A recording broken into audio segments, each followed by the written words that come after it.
Hello, this is Al Thurston back again for the Personal Training Certification Tape 3. Well, so far we talked about marketing yourself, setting up a price structure, getting insurance, your first client's visit with a consultation orientation. Well, while we're there, I just want to finish up on body fat. There's all different theories out there. There's all different types of body fat testing. I always like the caliper. It's only as good as the tester, but if the test is responsible and reliable, then I don't like a lot of this new equipment. The more lean body mass you have, I find the less accurate they are.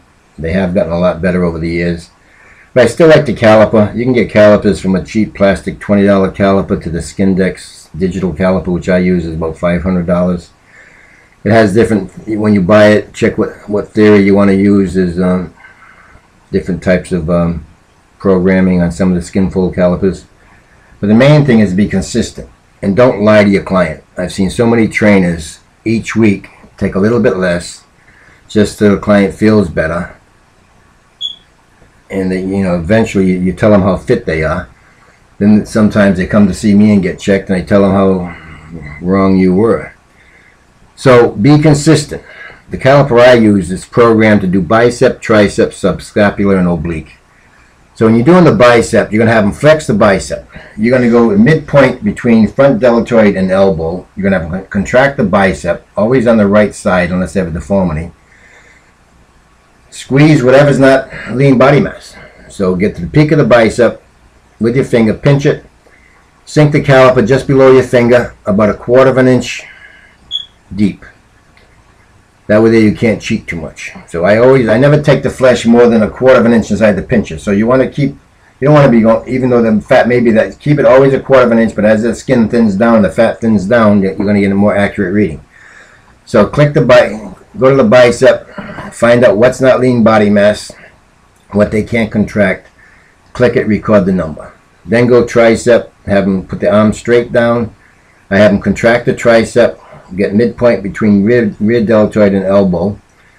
Squeeze whatever's not lean body mass with your finger. Put the caliper just below your finger and click the caliper or record it if you have a lang.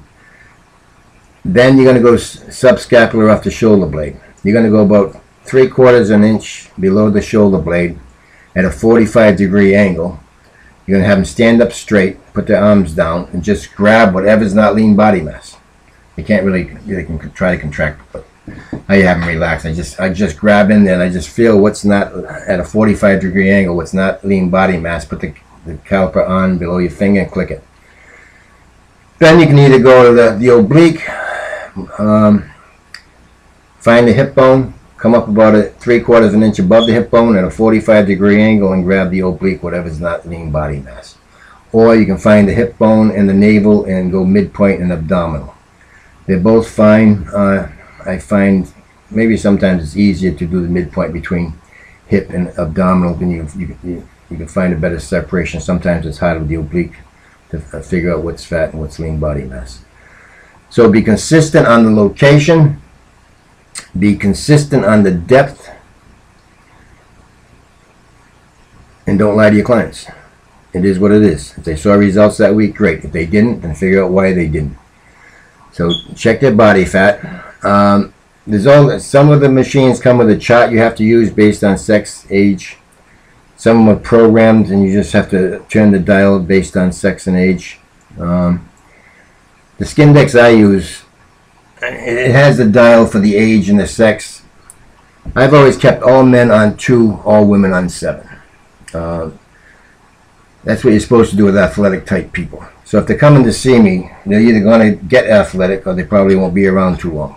So I just keep all men on 2, all women on 7. You can do it however you want. If you can remember, want to ask their age every time they come in and set the dial based on their sex and age, that's fine. It's probably a little bit more accurate. But I just keep men on 2, women on 7. On page 24 on your manual, it gives you some, there's different charts. I probably like the chart on page 25 better. It's not as nice.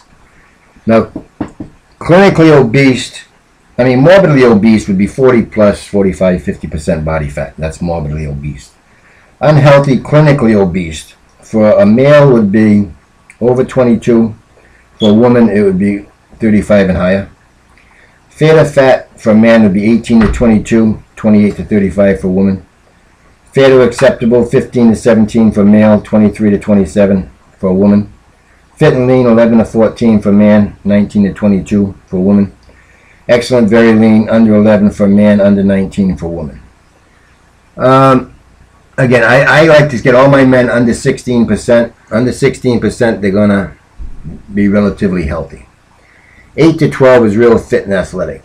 It's not competition body fat, but I mean for an average gym person, if somebody wants to just be a real healthy athletic type person, 8 to 12 is great.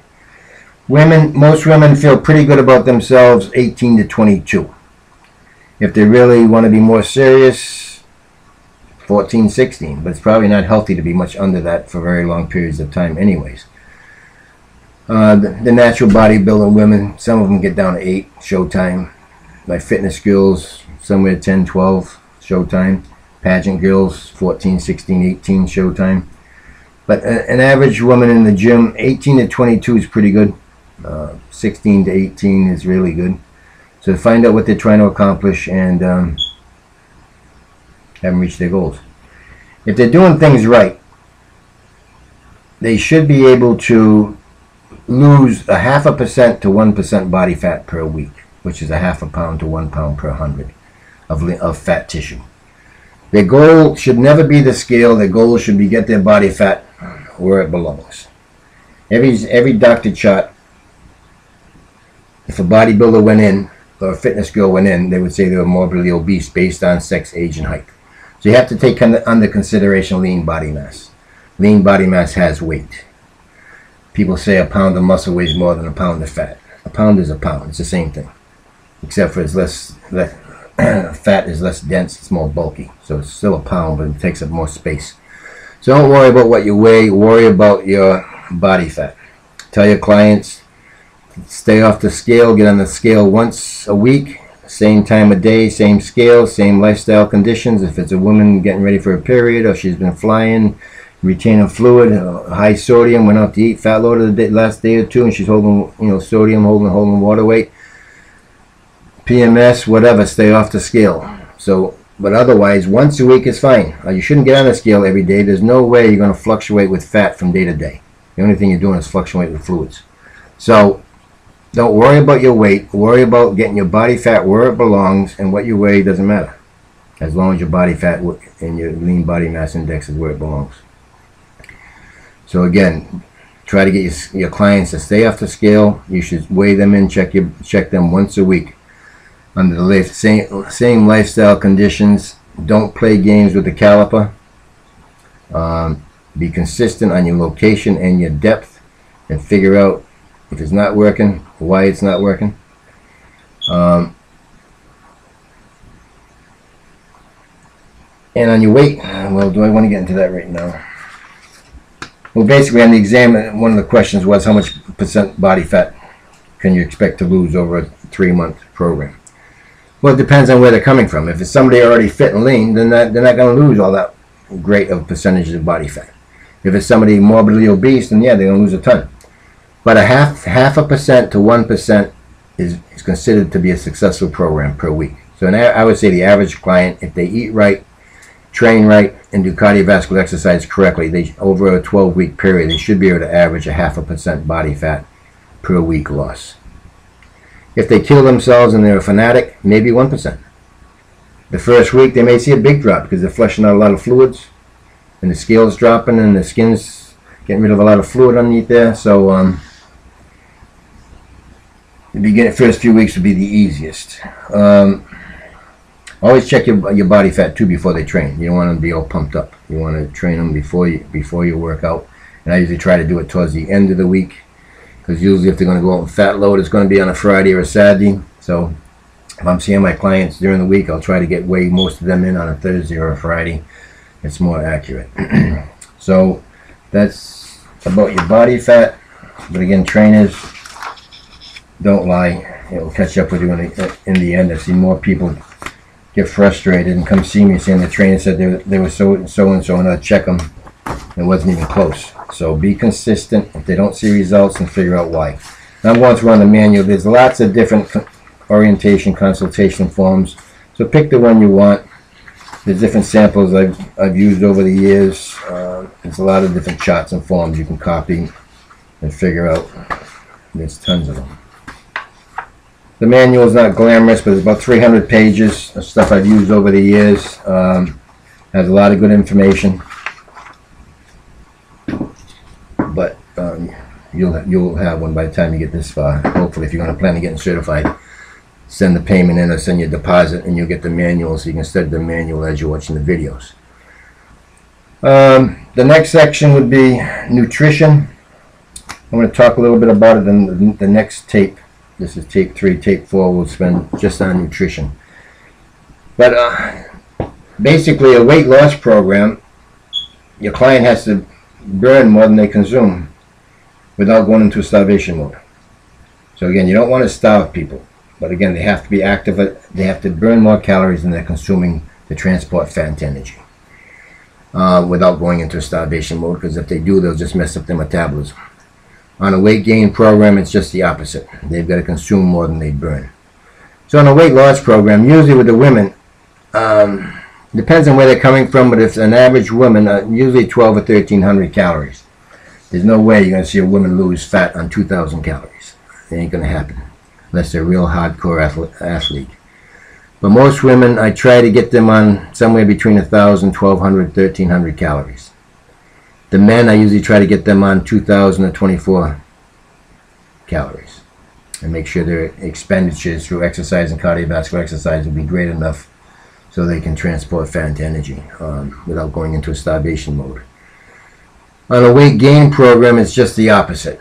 You've got a woman, I mean male or female, a woman probably should eat 500 calories more than what her formula would be when you figure out the formula, which I'll get into later. So on a weight gain program, women probably 500 calories plus, a man 1,000 plus. Make sure they're healthy calories, train at a high intensity, and don't do too much cardiovascular exercise on a weight gain program, and you're going to build lean body mass like crazy. So weight gain programs are a lot more fun than weight loss programs. So again, it's simple mathematics. You've got to consume more than you're burning and weight train, and you put on lean body mass. Weight loss program, you've got to burn more than you consume without going into a starvation mode and mess up your metabolism. Now just remember, when people with eating disorders, I've checked a lot of kids over the years, and people with anorexia, bulimia, and believe it or not, people with anorexia, what we call skinny fat people, they're all women are all 35, 40% or higher body fat. So they look in the mirror and they see this fat person, which technically they are, but they're doing everything wrong. If they would do the opposite, then they wouldn't be a skinny fat person. They'd have a little muscle belly. They'd look a little bit more fit and athletic, the look that they're looking for. But as long as they starve their body and deprive of nutrients, the body's going to shut down and get rid of all lean body mass, because pounds of lean body mass demands more calories than pounds of fat. So if you don't feed your body right, your body can't build lean body mass, and you can't even hold on to lean body mass because you're in a starvation mode, and it's trying to keep you alive as long as possible. So again, women weight loss programs, usually I suggest somewhere between 1,000 and 1,300. Men, 2,000, 2,400. A weight gain would be just the opposite. You would add at least 500 more to the women. You would add 1,000, maybe 1,000 more to the men. So on the weight loss program, when you're figuring out your basal metabolic rate and all that activity level, usually it's 200 or 300 calories less for a woman, maybe 500 calories less for a man, no more than that. Alright, so this is going to finish up tape 3 because I'm just about out of time. And the next section will be chapter 3, just strictly on nutrition. Alright, so I'm going to take a break. Thanks a lot.